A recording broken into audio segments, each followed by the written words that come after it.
প্রিয় শিক্ষার্থী বন্ধুরা, আমরা আজকে এইচএসসি বাংলা দ্বিতীয় পত্রের ব্যাকরণ অংশের উচ্চারণ অধ্যায়ের দ্বিতীয় পর্বের ক্লাস করছি। আমরা গত পর্বে অধ্বনি উচ্চারণের 5টি নিয়ম শিখেছিলাম। সেই প্রসঙ্গে একটি কথা তোমাদের বলা হয়নি, সেটি হচ্ছে প্রশ্নটি যদি এরকম হয়, বাংলা শব্দের আদ্য অধ্বনি উচ্চারণের যে কোনো 5টি নিয়ম লিখো, তাহলেও তোমরা সেই নিয়মটি ব্যবহার করতে পারবে। এই জন্য তোমাদের আলাদা করে আর কোনো প্রশ্নের উত্তর শিখতে হবে না। তো আজকের এই দ্বিতীয় ক্লাসে আমরা যেটি শিখব সেটি হচ্ছে শব্দের আদিতে এ ধ্বনির উচ্চারণ, কিংবা সরাসরি যদি আমরা বলি তাহলে এ ধ্বনির উচ্চারণ। এই এ ধ্বনির উচ্চারণ দুরকম হতে পারে। একটি হচ্ছে সংবৃত এবং অপরটি হচ্ছে বিবৃত। তোমরা আগের ক্লাসে জেনেছ সংবৃত যে উচ্চারণ সেটি অপেক্ষাকৃত চাপা হয়, আর যেটি বিবৃত উচ্চারণ সেটি হয় খোলা। খোলাকে আমরা বলতে পারি প্রসারিত এবং চাপাকে আমরা বলতে পারি সংকুচিত।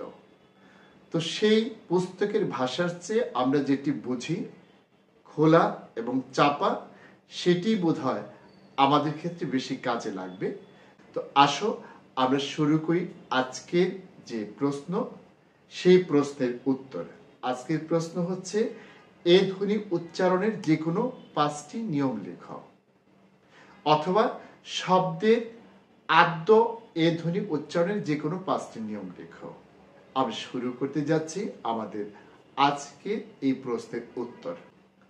প্রথমে আমরা যে নিয়মটি লিখব তা হচ্ছে ইকারান্ত ধ্বনির পূর্বে শব্দের এ ধ্বনির উচ্চারণ সাধারণত সংবৃত হয়, যেমন এতিম, দেবী, দেরি, দেশি, সেবিকা। প্রিয় বন্ধুরা, লক্ষ্য করো আমাদের প্রথম যে শব্দ ছিল এতিম, এই এতিমের ইকারান্ত ধ্বনি কোনটি? তি, তাই তো? নিয়মে বলা হয়েছে ইকারান্ত ধ্বনির পূর্বে শব্দের এ ধ্বনির উচ্চারণ সাধারণত সংবৃত হয়। এই যে ইকারান্ত ধ্বনি তি, তার পূর্বে যে ধ্বনিটি রয়েছে এ, এটির উচ্চারণ হবে সংবৃত। তাহলে আসো আমরা দেখে নিই যে এর সংবৃত উচ্চারণটা কি রকম আর বিবৃত উচ্চারণটা কি রকম। এর সংবৃত উচ্চারণ হচ্ছে এ, আর বিবৃত উচ্চারণ হচ্ছে এ। এই এ অর্থাৎ বিবৃত উচ্চারণ আমরা যখন লিখব তখন স্বরের সাথে জফলা দিয়ে আকার দিতে হবে, আর যখন সংবৃত উচ্চারণ এ লিখব তখন আমাদের এ বর্ণটি ব্যবহার করতে হবে। আর ক, খ, গ, ঘ এই সমস্ত বর্ণের ক্ষেত্রে আমাদের সংবৃত উচ্চারণে ব্যবহার করতে হবে একার, এবং বিবৃত উচ্চারণে ব্যবহার করতে হবে জফলা আকার। তাহলে আমরা দেখো যে এতিমের যে উচ্চারণটি লিখছি সেখানে এ ব্যবহার করেছি। দেবীর যে উচ্চারণটি লিখছি সেখানেও আমরা একার ব্যবহার করেছি। দেবীর যে উচ্চারণটি লিখছি সেখানে আমরা একার ব্যবহার করেছি। একটি বিষয় খেয়াল করো, দেবী শব্দের বানানে কিন্তু বয়ের সাথে দীর্ঘ ইকার রয়েছে, কিন্তু উচ্চারণে আমরা সেটি লিখছি হ্রস্ব ইকার। তোমাদের কি এরকম প্রশ্ন জাগে না, এই রূপান্তর বা পরিবর্তনটি কেন হলো? হ্যাঁ, এই প্রসঙ্গে একটি তথ্য আমাদের জেনে রাখতে হবে।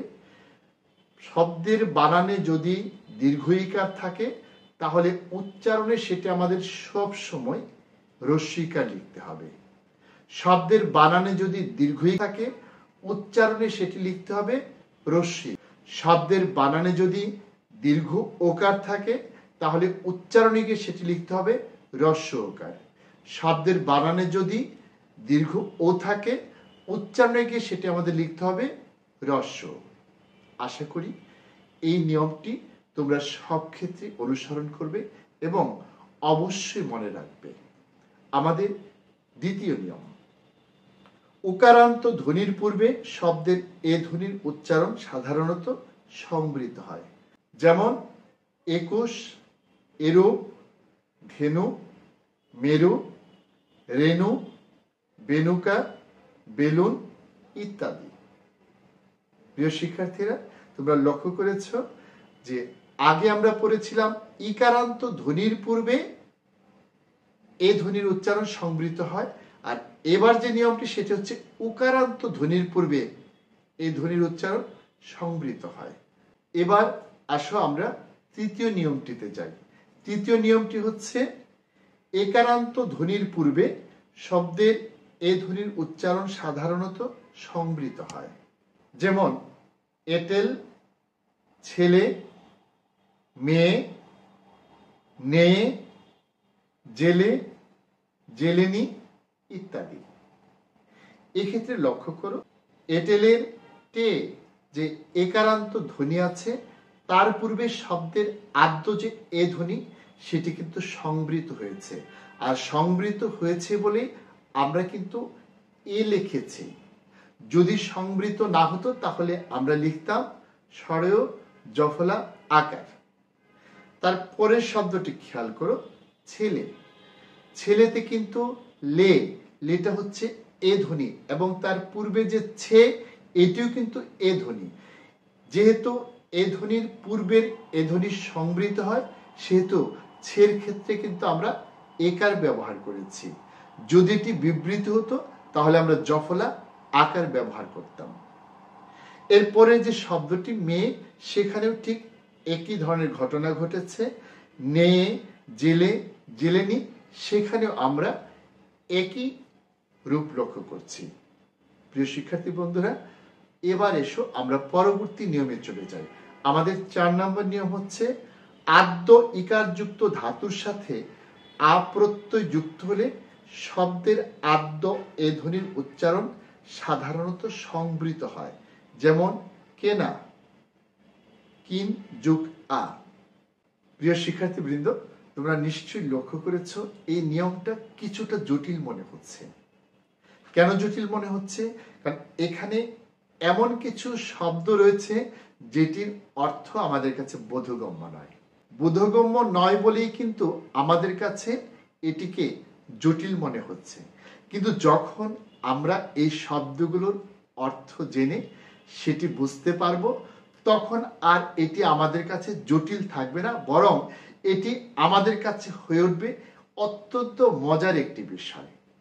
কিভাবে এটি মজার বিষয় হয়ে উঠবে, আসো আমরা এখন সে বিষয়টি দেখে আসি। লক্ষ্য করো যে আদ্য ইকারযুক্ত ধাতু কোনগুলি?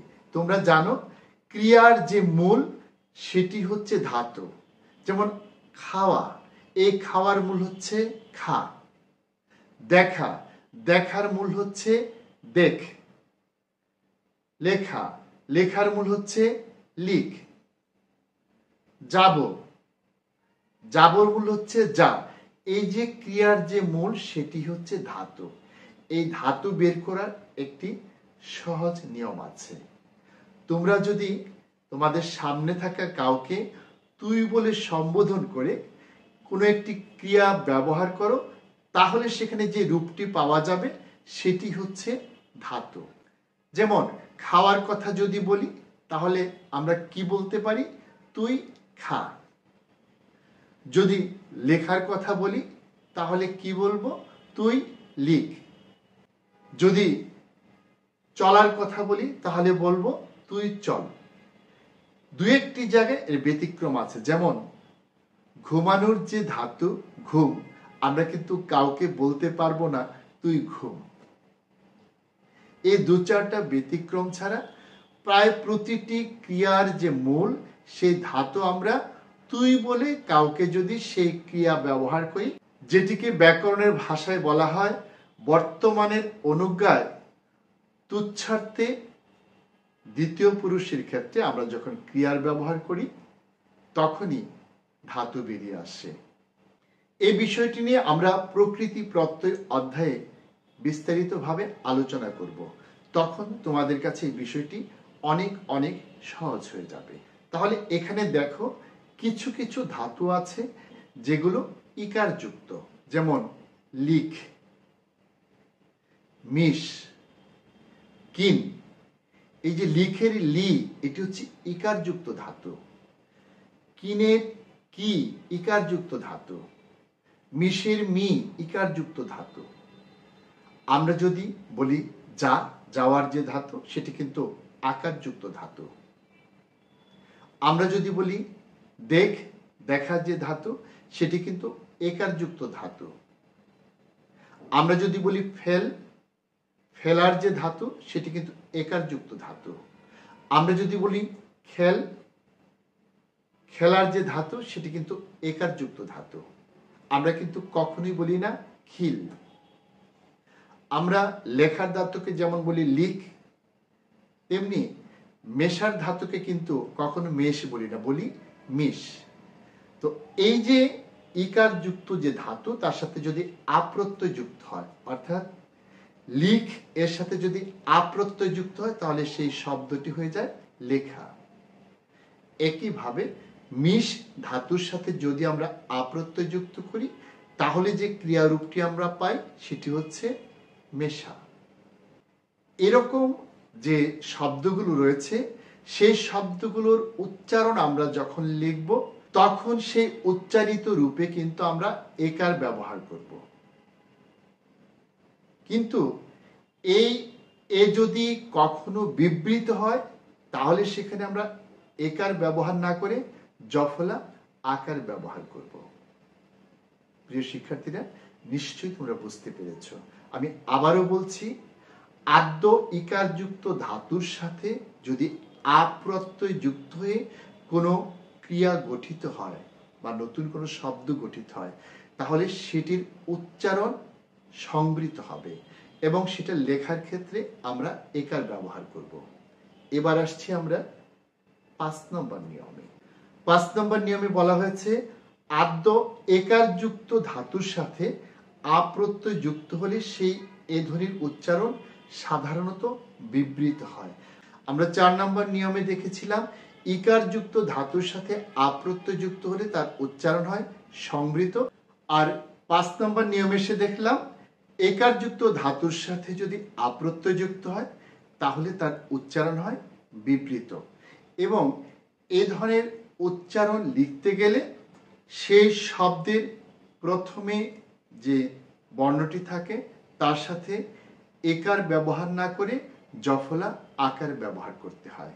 যেমন খেলা, খেলার যে উচ্চারণ সেটি খেলা হবে না, হবে খেলা। আর সেটি লিখতে গিয়ে আমাদের ব্যবহার করতে হবে ক্ষয়ের সাথে জফলা আকার। তারপরের শব্দটি হচ্ছে ঠেলা। এই ঠেলাটাও কিন্তু ঠেলা বলা যাবে না, বলতে হবে ঠেলা। ঠেলাটা আমরা যখন তার উচ্চারণের রূপ লিখব সেক্ষেত্রেও আমরা একার ব্যবহার না করে জফলা আকার ব্যবহার করব। তার পরবর্তী শব্দ হচ্ছে দেখা। এই দেখাও কিন্তু দেখা বলা যাবে না, কিন্তু যখন আমরা দেখি বলবো তখন কিন্তু আবার দেখি বলবো না, তখন দেখি বলবো, কারণ ওই যে পরের ধ্বনিটি ইকারান্ত আছে এই জন্য। শিক্ষার্থী বন্ধুরা, আমরা এর পরের শব্দটি একটু দেখি। পরের শব্দটি হচ্ছে ফেলা। এখানেও ঠিক একই ধরনের ঘটনা ঘটেছে। এবার আমরা যে শব্দটি বলছি সেটি হচ্ছে ফেলা। ফেলার ধাতু হচ্ছে ফেল, তাই এটির উচ্চারণ ফেলা না হয়ে হয়েছে ফেলা। তার পরের শব্দ হচ্ছে বেচা। এই বেচা শব্দের ধাতু হচ্ছে বেচ, এই জন্যে এটি বেচা না হয়ে হয়েছে বেচা। শিক্ষার্থী বন্ধুরা, আমাদের 5টি নিয়ম শেষ হয়ে গেল। এবার এসো, যদি পরীক্ষার হলে গিয়ে কোনো নিয়ম আমরা ভুলে যাই কিংবা আমরা এতক্ষণ যে নিয়মগুলো নিয়ে কথা বলেছি তার কোনোটি যদি আমাদের কাছে দুর্বোধ্য মনে হয় তাহলে তার জন্য আমরা অতিরিক্ত একটি নিয়ম শিখে রাখি। এই অতিরিক্ত নিয়মটি এখানে হচ্ছে 6 নম্বর নিয়ম। এই 6 নম্বর নিয়মে বলা হয়েছে আদ্য একার যুক্ত ধাতুর সাথে আনুপ্রত্যয় যুক্ত হলে সেই এ ধ্বনির উচ্চারণ সাধারণত বিবৃত হয়। যেমন খেলানো, খেল যোগ আনো, খেলানো। ঠেলানো, ঠেল যোগ আনো, ঠেলানো। দেখানো, দেখ যোগ আনো, দেখানো। ফেলানো, ফেল যোগ আনো, ফেলানো। বেচানো, বেচ যোগ আনো, বেচানো। লক্ষ্য করো, এখানে প্রতিটি উচ্চারণ লেখার ক্ষেত্রে আমরা কিন্তু প্রথম বর্ণের সাথে জফলা আকার ব্যবহার করেছি, কোনোটিতে আমরা একার ব্যবহার করিনি। একার ব্যবহার মানেই হচ্ছে তার সংবৃত উচ্চারণ, আর জফলা আকার ব্যবহার করার মানেই হচ্ছে তার বিবৃত উচ্চারণ। প্রিয় শিক্ষার্থী বন্ধুরা, আশা করি তোমরা এ ধ্বনির উচ্চারণের বিষয়গুলো বুঝতে পেরেছ। কিছুদিন চর্চা করার পর তোমরা যদি মনে করো কোনো কিছু তোমাদের বুঝতে কষ্ট হচ্ছে, তাহলে ইনবক্সে তোমরা মন্তব্য করে বিষয়গুলো জানতে চাইবে। আমরা পরবর্তী কোনো ক্লাসে তার সমাধান দেওয়ার চেষ্টা করব। শুধু এই বিষয় নয়, ব্যাকরণের যে কোনো বিষয় সম্পর্কে যদি তোমাদের কোনো প্রশ্ন থাকে, তাহলে তোমরা ইনবক্সে সেই প্রশ্নগুলো লিখবে। আমরা চেষ্টা করব পরবর্তী যে কোনো ক্লাসে অথবা এই প্রশ্নগুলো নিয়ে আলাদা একটি ক্লাস করে তোমাদের সেসব প্রশ্নের জবাব দিতে। প্রিয় শিক্ষার্থী বন্ধুরা, আজকের মতো আমরা এখানেই শেষ করছি। তোমাদের সাথে উচ্চারণের পরবর্তী ক্লাসে আবার আমাদের দেখা হবে। সেই পর্যন্ত তোমরা সবাই ভালো থাকো, সুস্থ থাকো। আল্লাহ হাফেজ।